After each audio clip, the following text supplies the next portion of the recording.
ఈ దేశానికి అన్నం పెట్టే రైతును పోలీసులు ఎందుకు అరెస్ట్ చేశారు? ఎందుకు బేడీలు వేసి తీసుకెళ్లారు?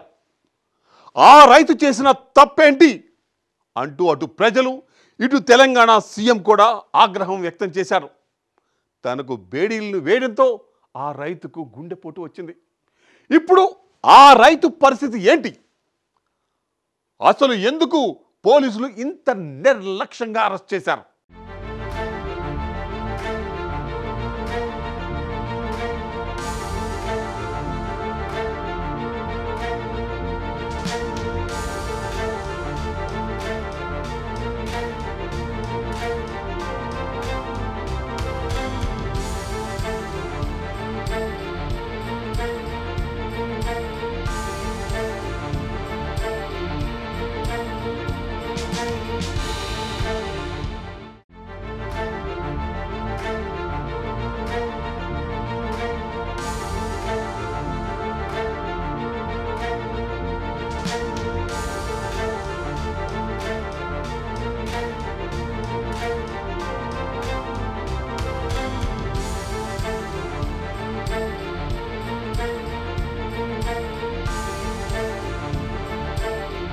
తెలంగాణ పోలీసులు దారుణంగా వ్యవహరిస్తున్నారు.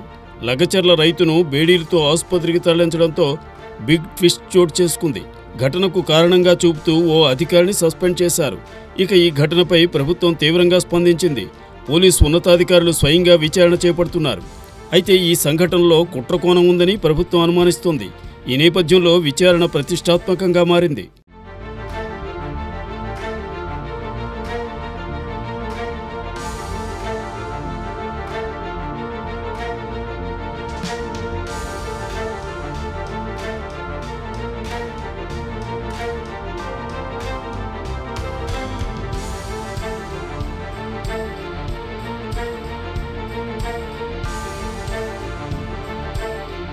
ఫార్మా విలేజ్ను వ్యతిరేకిస్తూ రేవంత్ రెడ్డి సొంత నియోజకవర్గం కొడంగల్లోని లగచర్ల రైతులు ఆందోళన చేపట్టగా అనుకోని సంఘటనలు చోటు చేసుకోవడంతో రైతులు గ్రామస్తులను అరెస్ట్ చేసిన విషయం తెలిసిందే. అరెస్ట్ అయిన రైతులు సంగారెడ్డి సెంట్రల్ జైల్లో ఉన్నారు. జైల్లో ఉన్న రైతుల్లో వీర్యానాయక్ గుండెపోటు రావడంతో జైలు అధికారులు వీర్యానాయక్ బేడీలు వేసి ఆసుపత్రికి తరలించడం రాజకీయంగా తీవ్ర దుమారం రేపింది. దీనిపై ఆగ్రహం వ్యక్తం చేసిన రేవంత్ రెడ్డి పోలీస్ శాఖకు కఠిన చర్యలకు ఆదేశించారు. అందులో భాగంగా సంగారెడ్డి జైలు అధికారిగా ఉన్న సంజీవ్ రెడ్డిని ప్రభుత్వం సస్పెండ్ చేసింది.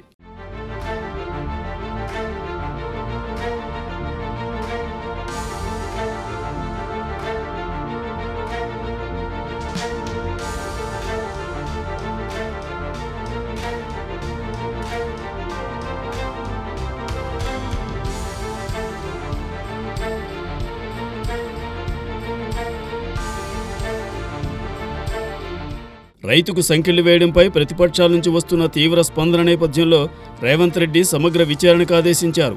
ఈ క్రమంలో రైతులు గ్రామస్తులతో అధికారుల మధ్య తీవ్ర భేదాభిప్రాయాలు వచ్చాయి. జైలర్ను తొలగించిన అనంతరం ఐజీ సత్యనారాయణ రంగంలోకి దిగారు. 4 గంటల పాటు వికారాబాద్ సంగారెడ్డి జిల్లా ఎస్పీలతో కలిసి జైలు సిబ్బందిని ఐజీ విచారణ చేశారు. వీర్యానాయక్ బేడీలు వేసిన వ్యవహారంలో సంగారెడ్డి సెంట్రల్ జైలర్ సంజీవ్ రెడ్డిని జైలు శాఖ డీజీ సౌమ్య మిశ్రా సస్పెండ్ చేశారు.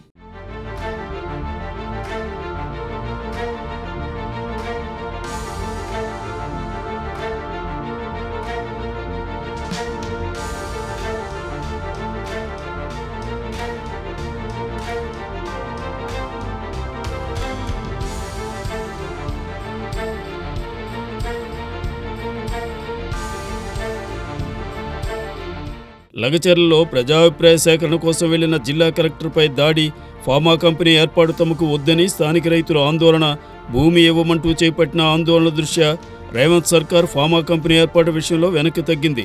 తాజాగా ఇండస్ట్రియల్ కారిడార్ ఏర్పాటు కోసం లగచర్లతో పాటు వికారాబాద్ జిల్లా దుద్యాల మండలం పూలేపల్లి గ్రామంలో 71 ఎకరాల 39 గుంటల భూసేకరణకు నోటిఫికేషన్ ఇచ్చింది.